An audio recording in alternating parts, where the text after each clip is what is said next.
Thank you for joining me as I continue my examination of the book God's Not Dead by Rice Broocks from my atheist perspective. In this video, I'm going to cover chapter 4 of the book. So let's dive right in and take a look at that chapter, which is titled, There Was a Beginning. Broocks opens the chapter with what he describes as a good joke. And the joke goes like this. What did Moses know about the universe that Einstein didn't? That it had a beginning. The most offensive aspect of that might be that Rice Broocks presents it as a good joke, but there's also the opportunistic distortion of what Moses, and let's just pretend he existed and was as the Torah depicted him for the sake of argument, and Einstein knew. The way I look at it, if it's fair for Broocks to say that Moses knew something about the universe that Einstein didn't, then maybe he'll think that this is a good joke too. How about this one? Now, have you heard this one before, Rice? What did the ancient Hindus know about the universe that Moses didn't? That it's billions of years old. I don't know.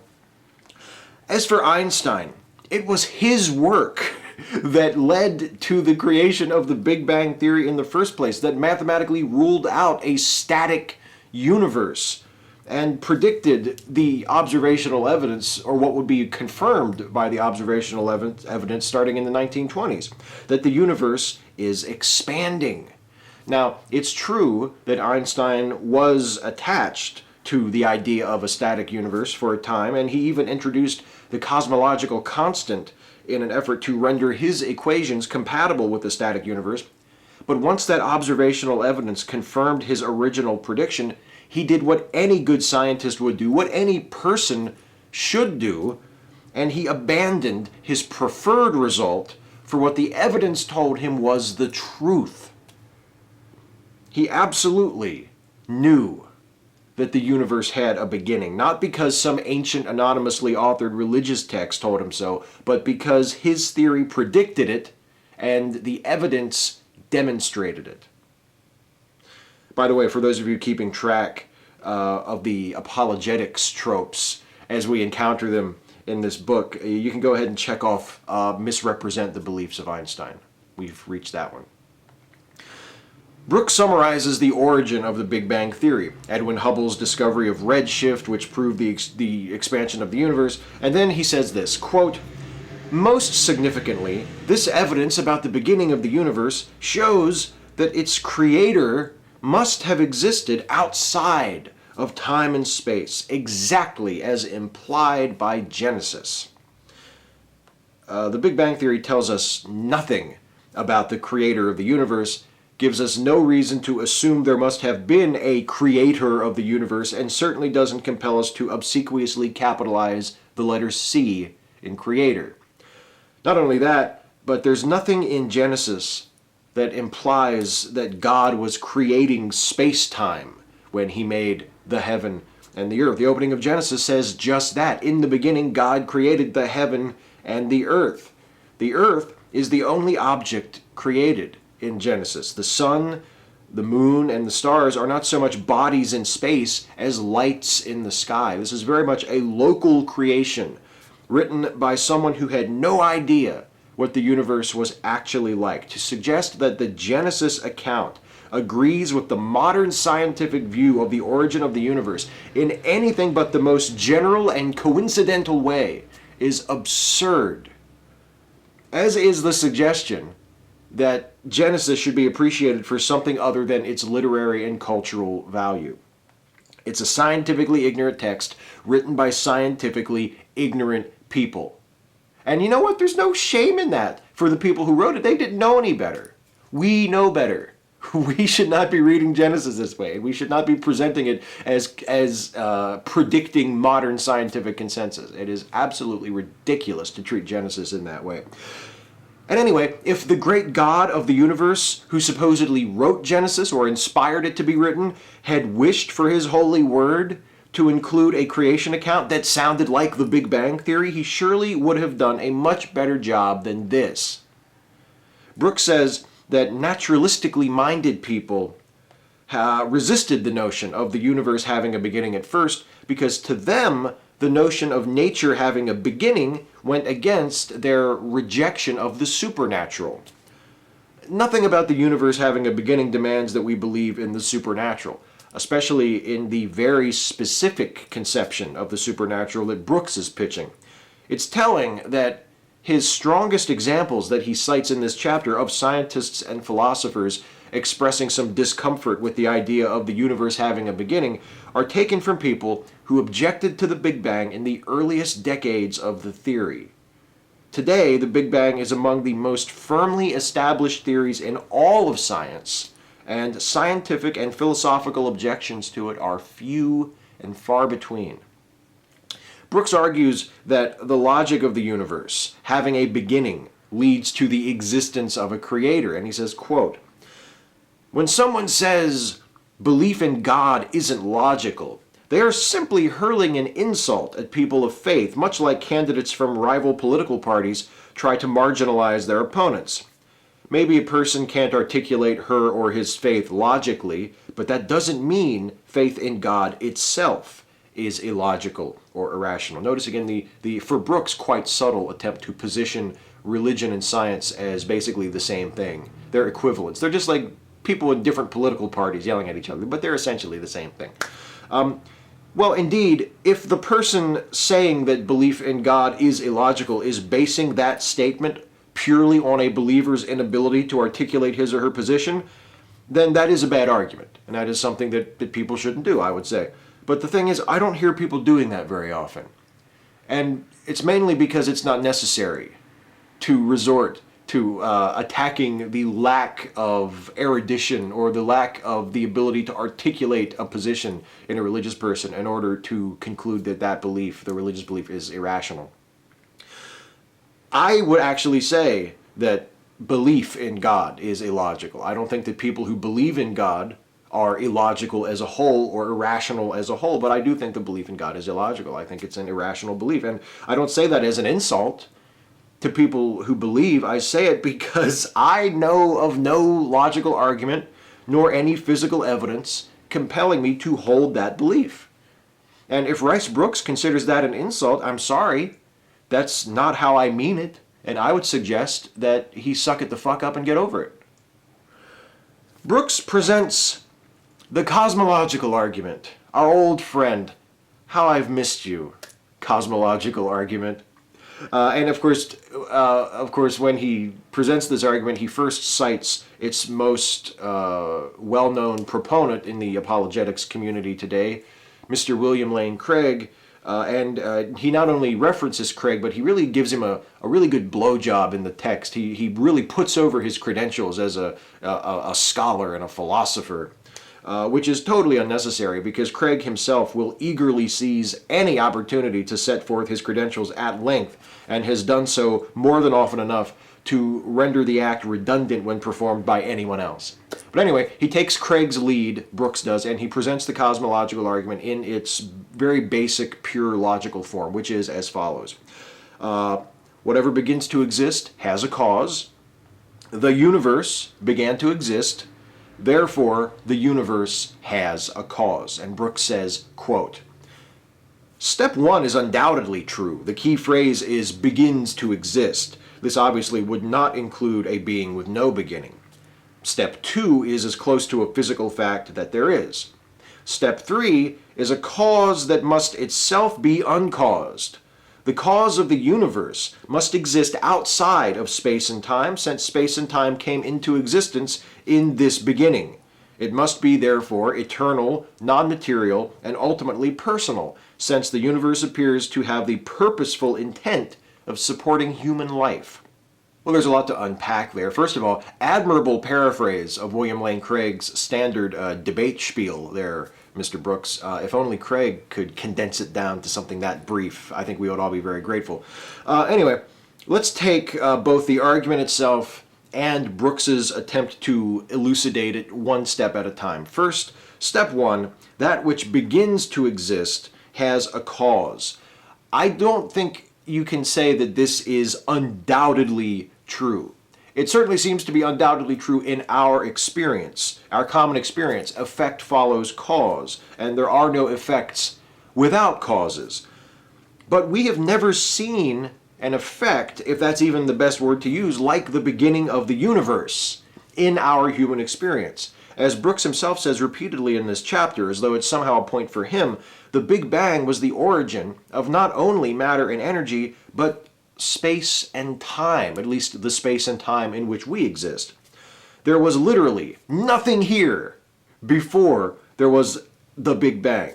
There's no analog to a creation of that sort in our universe today, where matter, energy, and space-time are fundamental elements of reality. Brooks and other apologists like to use things like buildings or paintings as metaphors for the universe. How can you see a painting without logically concluding that there must have been a painter? You can see the painting and you know for a fact there was a painter, even if you can't find the painter yourself. Ray Comfort is very fond of that argument. But the fundamental elements of what that painting consists of were there already. The painter merely rearranged them down to the most fundamental level. The atoms of which the painting is composed were there already. They have just been rearranged, put back together into a new configuration to form something new. And in fact, every event, every act of creation that has ever occurred in our universe since the Big Bang has been of this type. Stuff that was already there, that was rearranged into something new. When we say that something begins to exist in the everyday sense, we're talking about something very different than the beginning of the universe. Now, did our universe have a cause? Maybe it did. But we can't say it's a logical necessity because our laws of logic are derived from our experience in this universe and can't be relied upon to describe events outside of that experience, like the beginning of the universe. Also, notice how Brooks tries to preempt the "who created God" challenge by adding, well, this obviously would not include a being with no beginning to his description of the argument. Defining God in this way is a clever way of avoiding the question of where God, the supposedly necessary cause of the universe, came from, but it ultimately doesn't solve anything. There's still no reason to regard God as anything other than an imaginary construct. Step 2 I won't argue with, because I agree the universe began to exist. That is what the observational evidence tells us. And then there's that third step. I already went over why the universe might not have had a cause, so let me focus on Brooks's commentary on that third step. He repeats Craig's standard spiel that the cause of the universe must be uncaused, eternal, immaterial, and personal. None of these qualities follow from the premise that the universe had a cause, and at least one of them makes no sense at all. First, it's possible, though we may never know, that the Big Bang represents the beginning of our universe only, and that there is a larger pre-existing realm of space-time in which our universe sits. If that's the case, and again, we may never know whether that's the case or not, but if that is the case, then the cause of our universe, if there was one, would have existed outside of our space-time, but would not have necessarily been beyond all space and time, as Brooks, by way of Craig, claims it must have been. Second, and this is the bit that doesn't make sense to me, God could not have possibly existed outside of time when he created the universe. My evidence for this is within Brooks's claim itself. God created the universe. There was a sequence of events. There was a cause and an effect. And this makes no sense outside the context of time. Something happened, then something else happened. That is, something took place, something transpired, something resulted. Time was necessarily involved.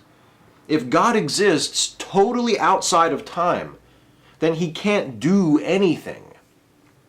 If he does things, then he is subject to time in some way. Perhaps not the same time to which we are subject, but time nonetheless.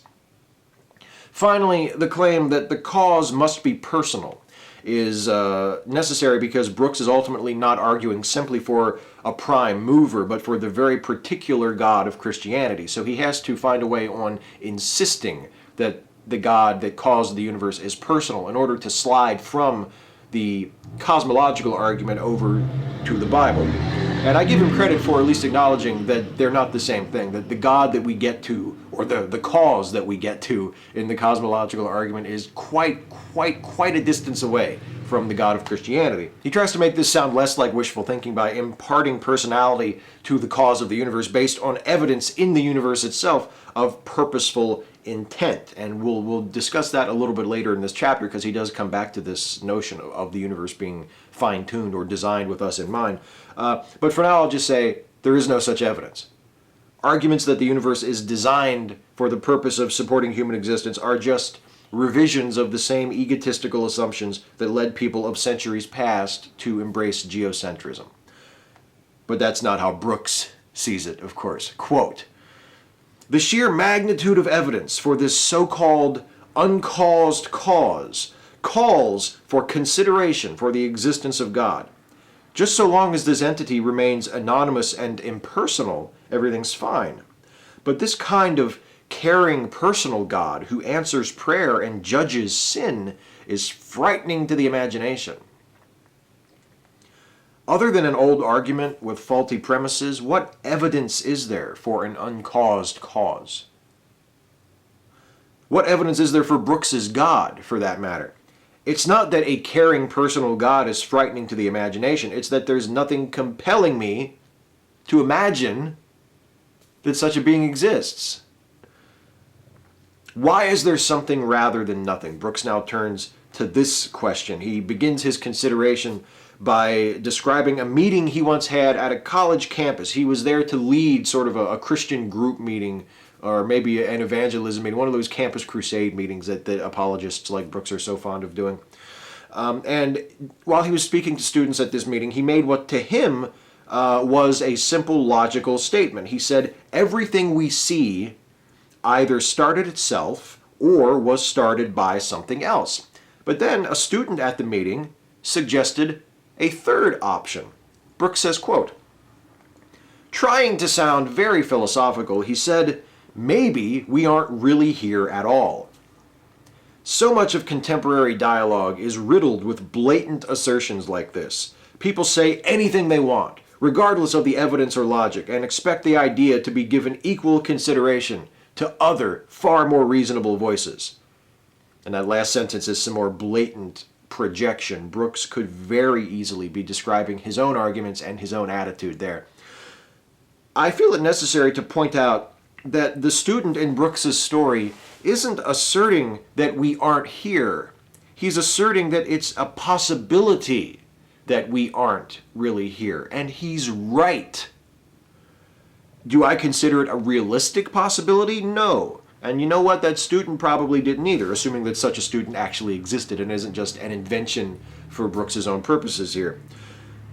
But the fact remains, everything we know about the world, everything that we see and experience every day is based on our senses and our brains. Well, this is a scientific fact. We don't actually experience the world as it is, ever. We experience a construct based on the sensory information that we receive about that world, created for us by our brains. That's what we're interacting with. That's what we're seeing when we look at things.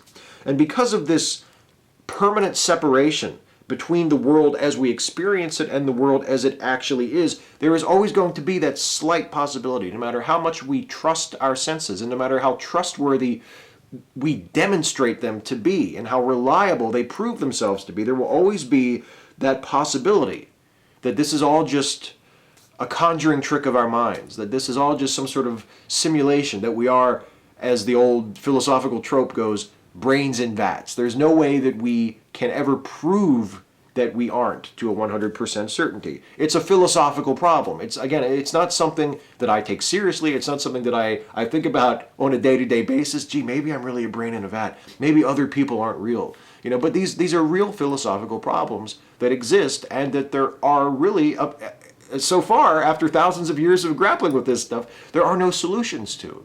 It simply is something that we have to accept, and we have to operate on certain assumptions that push those problems aside.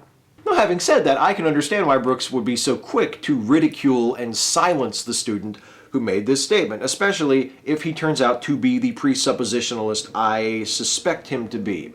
What the student who said maybe we aren't really here may have meant to draw attention to are all the assumptions that we have to make before we can even begin the work of trying to comprehend the world. Presuppositionalists like to argue that God, and their God specifically, is the necessary assumption for a comprehensible reality. But there are quite a few more, far more basic assumptions that must be made before we even get to the question of whether a God exists. We have to assume that the world beyond ourselves really exists as we experience it. In other words, that we are not just brains in vats. We have to assume that our interpretations of what we experience are reasonable, that our capacity to reason is sound. In order to have a firm sense of self and of time and space and place, we have to assume that our memories are reliable. And those of you watching who are better read in philosophy than I am will probably be able to correct and augment that very brief list, but you get the idea. There are a lot of assumptions we have to make before we even do anything pertaining to the outside world. Next, Brooks zeroes in on the concept of nothing. This seems reasonable if we're going to ask the question, why is there something rather than nothing? He attacks Lawrence Krauss for redefining the term nothing in his book, A Universe from Nothing. Brooks says, quote, "The reality is that what Brooks means by nothing isn't really nothing. Throughout A Universe from Nothing, Krauss continually changes his definition of nothing, and his definitions almost always are not nothings, but actual somethings." And there's a very good reason why Krauss's nothings, and Krauss himself places the term in quotations when using it in that sense to avoid the charge of equivocation that Brooks goes ahead and makes anyway, are actually somethings. There's a reason for that. Because the kind of absolute nothing Brooks is insisting upon doesn't seem to exist, or not exist, in our universe. Like eternity, true nothing doesn't seem to be an option in reality. Brooks is essentially complaining that Krauss is using a definition of nothing that is more closely representative of reality. It's a kind of a strange complaint to make, if you ask me. Brooks discusses the possibility, taken seriously by some in the quantum and theoretical physics communities, that the universe could simply have popped into existence without a cause. The idea, described in a quote from the Discovery Channel series Curiosity, is that since quantum particles seem to be able to pop in and out of existence without apparent causes, the entire universe, which was once even smaller than a quantum particle, could have done the same thing. Brooks also refers to Stephen Hawking, who says that such spontaneous creations are the inevitable consequence of the laws of physics. Quote, "To the average observer, it seems as if the discussion is over. If science shows that everything could simply pop into existence without apparent cause, then God as a needed first cause is rendered unnecessary. However, in their rush to eliminate the need for causality, atheist scientists fail to mention that without the laws of nature, nothing would take place at all. In a way, the atheist wants you to ignore these laws behind the universe and simply accept that they are there and quit asking about where they came from." So where did the laws of physics come from? Brooks asks. And after having so many atheists ask him where God came from, I bet he feels pretty good about himself when he's writing that. Well, Brooks says that the laws of physics must be assumed in order for things to pop into existence at the quantum level, and he refers again to Krauss, who speculates that perhaps ultimately, fundamentally, the laws of physics themselves are all that exist. Brooks continues to insist that such laws point to a divine lawgiver, but I think he still doesn't understand what the laws of physics actually are. They're derived from how things behave. When Hawking or Krauss say that the universe could have popped uncaused into existence as a result of the laws of physics, they're saying that the ability to pop into existence could be a natural property. It happens because it can happen, or perhaps because it must happen. And I would also hasten to point out that the deep, sophisticated mathematical understanding of how the natural forces, for instance the force of gravity, operate, that is possessed by Hawking and Krauss is infinitely far, far, far, far superior to whatever meager understanding people like Rice Broocks have, or people like myself have. And in such matters where the potential results of the laws of nature are being discussed, I'll be much happier to defer to the Lawrence Krausses and the Stephen Hawkings of the world than to the religiously motivated, ridiculous, self-serving sophistry of someone like Rice Broocks. Next, Broocks turns to the supposed fine-tuning of the universe, as promised. Didn't I promise you? Quote, "One of the most astonishing pieces of evidence for the existence of God is called the fine-tuning of the universe. This refers to the incredible calibration of a vast number of variables that have to have precise values to allow for a life-permitting universe such as our own. Only if a designer had specifically created our universe with the intention of supporting life would we exist." And Broocks goes through the usual recitation of the evidence. If the values of the various universal constants, the strength of the strong nuclear force, or the force of gravity, or the ratio of electrons to protons in the universe, among many possible examples, were different, the universe itself would be very different, and we would not be here. Our form of life would not be able to exist in the universe. He also mentions the proposal that our universe is merely one of many in a multiverse, and that the other universes within that multiverse could have had very different values to their universal constants. And our universe just happens to be one of them that has universal constants that allows our form of life to exist. Well, Broocks dismisses this as an argument against God, saying that any mechanism capable of generating so many different, uniquely tuned universes would have to be the product itself of a galactic, cosmic fine-tuner, of a designer. You know, I'm sometimes asked what I find to be the most compelling argument for the existence of God. And I usually answer that it's not so much an argument, but a question. And it is the question we've considered in this chapter. Why is there something rather than nothing?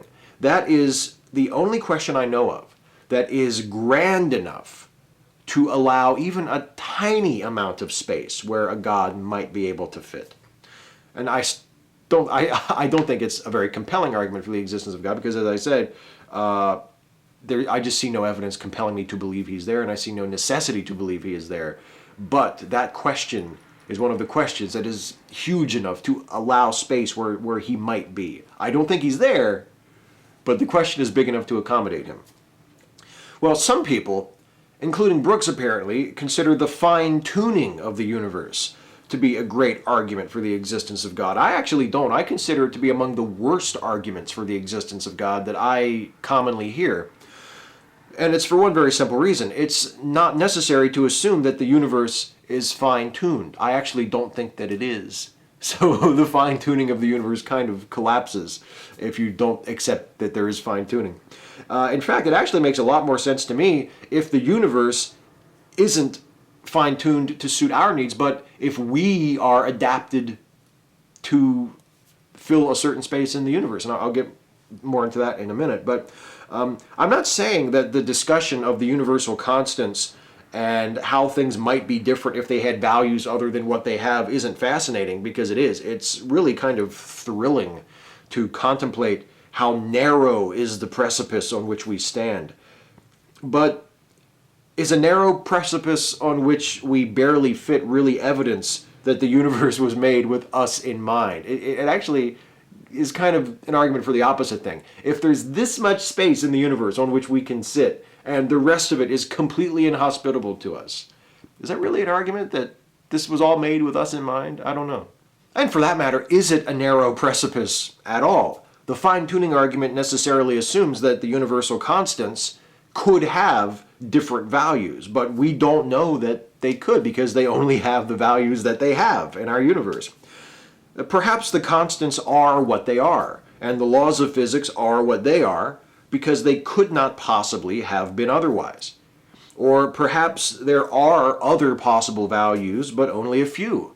And in that case, how would we know what those values were? How do we know what the other possible values of the universal constants are?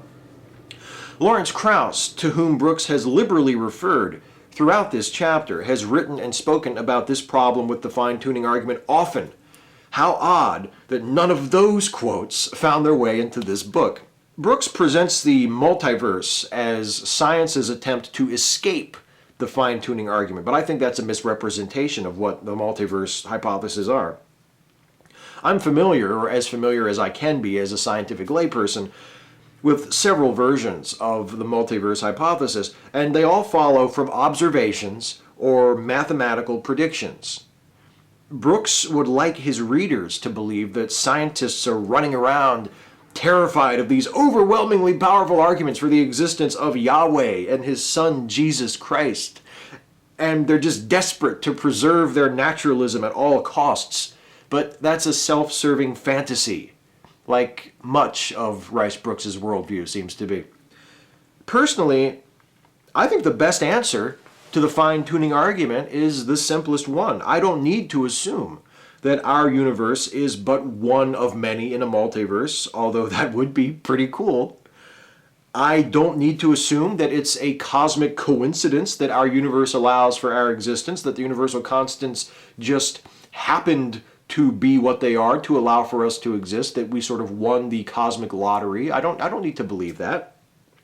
And I don't need to assume that the universe is fine-tuned to us. As I mentioned a minute ago, I find it much more plausible that we are adapted, and I won't say fine-tuned, but adapted to the universe. The things which exist in this universe are those things which the fundamental nature of this universe allows to exist. We're here, and our universe allows us to be here. Our existence is allowed by those universal constants, for the same reason that the existence of the stars is allowed by those same constants. Because we're products of this universe, not some hypothetical ideal universe that we came from and we just happened to fit here. We're products of this universe. We exist within and are shaped by the rules and limitations of this universe. In the same way, in a far smaller scale, that an organism is adapted to and shaped by the limitations of its habitat. We're part of this universe, so our existence obeys the rules of this universe. Why should we expect it to be otherwise? What is the mystery? Are we still going to be so incredibly egocentric that we look at the universe, we look at the universal constants, we reason, oh, you know what, if these numbers were a little different, we wouldn't be here. And instead of concluding that we are here in accordance with those universal constants because we're products of this universe and this is where we come from, this is the stuff of which we are made, we say, oh no, you know what it must be? It must be that essentially we came first, or the idea for us came first, and then the universe was constructed around us for our benefit. How just preposterously narcissistic can people be? Brooks ends the chapter by insisting that mind, that is, the mind of his God, came before matter. He says, quote, "A simple way to think about all this was presented by the legendary writer and philosopher C.S. Lewis. He would say that the ultimate power behind the universe had to be mind and not matter. How could something like a rock communicate to humans what they ought to do?" I notice that Brooks has referred to Lewis multiple times to this point in the book, yet he still introduces him as though he expects his readers will have never heard of him. Well, Lewis might say that there must be an ultimate mind at work behind the universe because a rock can't tell humans how to behave, but I would ask, why should we expect anything, a rock, a god, or anything else, to tell us what we ought to do? The idea that we create our own purpose, judge our own behavior, without an ultimate transcendent purpose or moral standard might be troubling to Lewis or to Brooks, but that doesn't mean it isn't so. That's what this all boils down to. Throughout this book, including this chapter, Rice Broocks projects his own insecurity and difficulty dealing with reality onto skeptics and atheists, accusing them of ignoring evidence to preserve their worldviews. But what is Brooks doing other than making an appeal to consequences? If that's true, then the universe would be other than how I would like it to be. Therefore, that isn't true. That's pretty much what he's saying. Now, C.S. Lewis would phrase it far more eloquently than Brooks or I could, but his arguments amount to the same thing. I wouldn't like that, so that can't be it. Wishful thinking is all that is. It's the basis of Brooks's apologetics, and it is one of the biggest, heaviest stones in the foundation of religion itself. Well, that is it for this chapter. I will be back in the next video to discuss chapter 5 of God's Not Dead, which is titled Life is No Accident. So we go from Rice Broocks fumbling with cosmology to Rice Broocks fumbling with evolutionary biology. Should be tons of fun. So please join me for that, and please leave a comment on this video. Let me know what you think of this. Let me know what I got right. Let me know what I got wrong. Let me know how seriously I screwed up the philosophy in this video. Whatever you have to say, I'm always interested to hear it. Whether you are a fellow atheist, whether you are a Christian or some other stripe of religious person, or somewhere in between. Whatever you are, whatever you have to say about this video, I would appreciate hearing from you. Thank you for watching, and I'll see you next time.